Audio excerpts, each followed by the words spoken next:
ও কাজ থেকে চলে এসছে, আর কাজ থেকে আসতেই হচ্ছে আমরা দশকর্মার দোকানে চলে এসেছি পুজোর ফর্দ অনুযায়ী পুজোর বাজার করতে। কারণ মিডিলে হচ্ছে আর একটা দিনই আছে হাতে। আর এই ভিডিওটা হচ্ছে গেল বৃহস্পতিবারের ভিডিও। আর এখন আমরা চলে এসেছি আরও একটা দশকর্মার দোকানে, যেখানে হচ্ছে থালা বাটি পাওয়া যায় আর গ্লাস পাওয়া যায়। তো সেইগুলো তো নিতে হবে, তার সাথে হচ্ছে কন্টেনারও নিতে হবে, কারণ কিছু কিছু বাড়িতে ভোগ তো পার্সেল করা হবে। আর এখানে হচ্ছে চামচও নিয়ে নিলাম, মানে ভোগের সাথে একটা করে চামচ দিয়ে দেবো। আর এখন এসে হচ্ছে আলুর দোকানে আলুর অর্ডারটাও দিয়ে দিলাম। আর আজকে হচ্ছে চালটা একেবারে তুলে নেবো ভোগের জন্য, যতটা চাল লাগবে।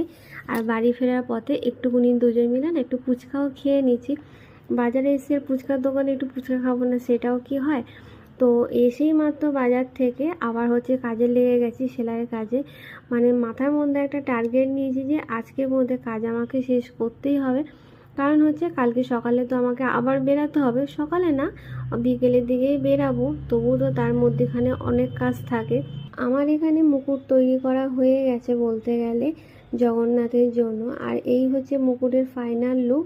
এখন ভাবছি যে ওপর দিকে একটু স্টোন লাগালে ভালো হয়, কিন্তু স্টোন তো নেই,